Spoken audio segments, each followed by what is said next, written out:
Family. चलिए friends, आज हम जानेंगे कि हम सेल्फ का कोई भी बिजनेस करते हैं, ठीक है, या कोई एकाकी व्यापारी होता है जो सेल्फ किसी बिजनेस को ऑपरेट करता है, कोई सेकंड पर्सन उसके साथ नहीं होता।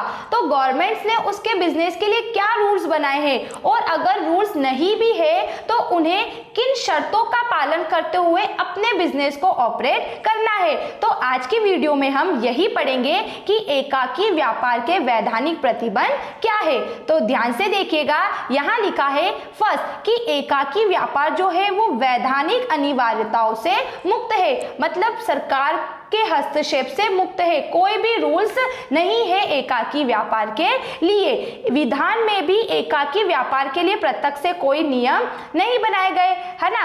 फर्स्ट क्या बोल रहा है वो कि सरकार का कोई हस्तक्षेप नहीं है और ना ही हमारा जो कानून है उसमें कोई रूल्स बनाया गया है कि कोई व्यक्ति अगर सेल्फ का कोई काम कर रहा है अकेले रहकर तो उसके क्या रूल्स होने चाहिए, ऐसा किसी कानून में नहीं लिखा गया है, ठीक है।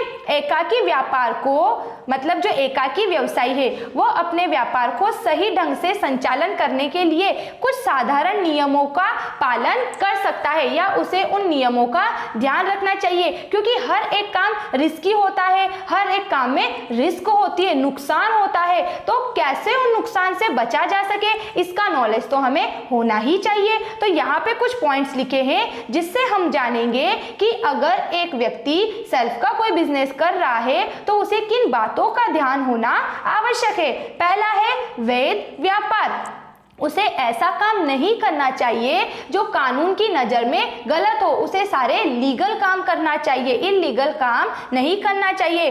अनुबंध करने की योग्यता, मतलब कि अपने बिजनेस से लेकर किसी भी बात को करने में वो सक्षम हो, किसी दूसरे पक्षकार से बात करने में वो सक्षम हो, ठीक है। अपना बिजनेस से कोई सामान बेचता है या कोई सामान खरीदता है तो उसकी उसे सही जानकारी हो, ठीक है। थर्ड है अनुज्ञा पत्र, मतलब लाइसेंस प्राप्त करना। ऐसा है कि पंजीयन, कि चाहे तो वो अपने बिजनेस का पंजीयन करा सकता है या फिर नहीं, इसका भी कोई रूल नहीं है, उसके ऊपर डिपेंड करता है।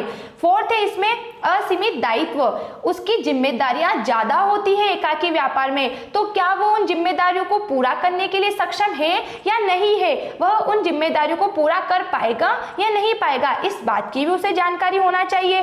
फिर है करों का भुगतान, हमारी गवर्नमेंट है ना, आज उसकी आय का साधन क्या है, टैक्स है, और हमारे देश में जो कोई भी काम हो रहे हैं गरीबी को दूर करने के लिए, शिक्षा के प्रसार के लिए, ठीक है, तो वो सारे काम टैक्स से ही होते हैं, तो उसे टैक्स पे करना होगा, इस बात की भी जानकारी होना चाहिए। और दिवालिया अधिनियम, कभी उसे बिजनेस में लॉस हुआ, ठीक है, और उस लॉस को पूरा करने के लिए वो उसे अपनी संपत्ति भी बेचनी पड़ी तो भी वो उस लॉस को पूरा नहीं कर पाया, तो ऐसी कंडीशन में उसे दिवालिया घोषित भी कर दिया जाएगा। उसके बाद वह किसी प्रकार का बिजनेस नहीं कर पाएगा और ना ही किसी व्यक्ति के साथ कोई काम की शुरुआत कर सकेगा, ठीक है फ्रेंड्स। अब डिटेल से ध्यान से देखिएगा।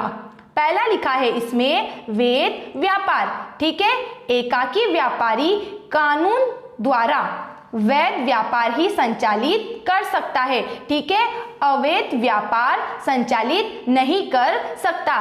क्या पढ़ा हमने कि एकाकी व्यापार, एक व्यक्ति कोई भी काम कर रहा है, बहुत अच्छी बात है, क्योंकि अगर हर एक व्यक्ति अपने कार्य अपने खुद से किसी काम की शुरुआत करेंगे तो हमारे देश में बहुत जल्दी बेरोजगारी की समस्या का समाधान हो जाएगा। लेकिन जब वो काम करे तो वो सारा वैध, मतलब लीगल होना चाहिए, कानून की नज़र में सही होना चाहिए, उसे अवैध कार्य नहीं करना चाहिए। जैसे पैसे कमाने के बहुत सारे तरीके हैं, चोरी, सट्टेबाजी, ये सारे काम करके उसे पैसा नहीं कमाना चाहिए। सेकंड देखो इसमें अनुबंध करने की योग्यता, एकाकी व्यापार में अनुबंध करने की योग्यता होना आवश्यक है। तो भारतीय अनुबंध अधिनियम जो है उसमें क्या बताया गया है कि वही व्यक्ति अनुबंध कर सकता है। अनुबंध का मतलब होता है फ्रेंड्स कि किसी पक्षकार से बात करने में सक्षम होना या उन दोनों पक्षकारों के बीच जो बात हो रही है उस बातों को लेकर सही डिसीजन वो ले सके। तो क्या बोला गया है इसमें कि पहला क्या होना चाहिए, वो अनुबंध कब कर सके,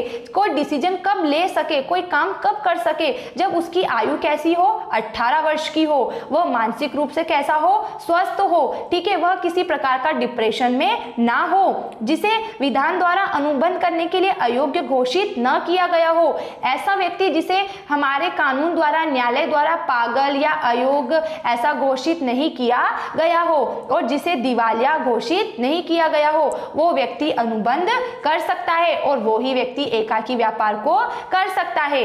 ठीक है फ्रेंड्स। थर्ड देखो, इसमें अनुज्ञा पत्र प्राप्त करना मतलब लाइसेंस प्राप्त करना। एकाकी व्यापार की अनिवार्यता के अनुरूप व्यापारी को लाइसेंस प्राप्त करके ही व्यापार की शुरुआत करनी चाहिए। ठीक है, अब ये व्यापारी पर डिपेंड करता है कि वो अपने व्यापार का लाइसेंस कराए या न कराए, और लाइसेंस कराने का मतलब फ्रेंड्स ये होता है कि उसका बिजनेस एक टाइप से सेफ रहता है। ठीक है, पर ये डिपेंड करता है कि आप कराओ या ना कराओ। ठीक है। फोर्थ, इसमें देखो असीमित दायित्व।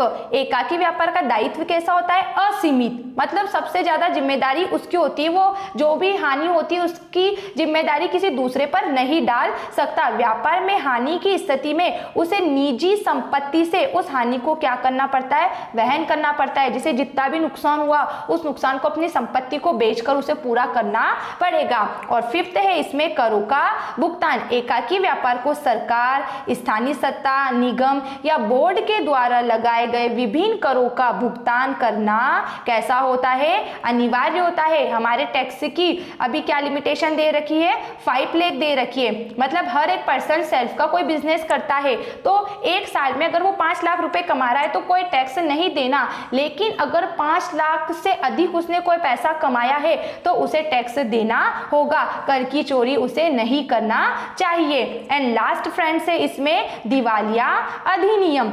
इस अधिनियम के अंतर्गत बताया गया है कि एकाकी व्यापारी जो है उस पे दिवालिया अधिनियम भी लागू होता है, उसे दिवालिया घोषित भी किया जा सकता है। इसका मतलब होता है जब वो व्यापार में जो भी हानि हुई है उसकी भरपाई नहीं कर पाया, अपनी संपत्तियों को बेचकर भी उसकी भरपाई नहीं कर पाया, तो ऐसी कंडीशन में न्यायालय क्या कर देगा, उसे दिवालिया घोषित कर देगा कि अब ये व्यक्ति किसी प्रकार का बिजनेस नहीं कर सकता है और ना कोई व्यक्ति इसके साथ किसी काम की शुरुआत करे, उसके सारे अधिकार ले लिए जाते हैं। Clear friends. तो ये आज हमने जाना कि एकाकी व्यापार पर क्या प्रतिबंध है और उसे कैसे ऑपरेट किया जाता है। अब अगर आपको कहीं भी किसी भी पॉइंट्स में कोई डाउट लगता है तो आप कमेंट्स बॉक्स में जरूर लिख के बताइएगा। Bye bye, thanks for watching this video.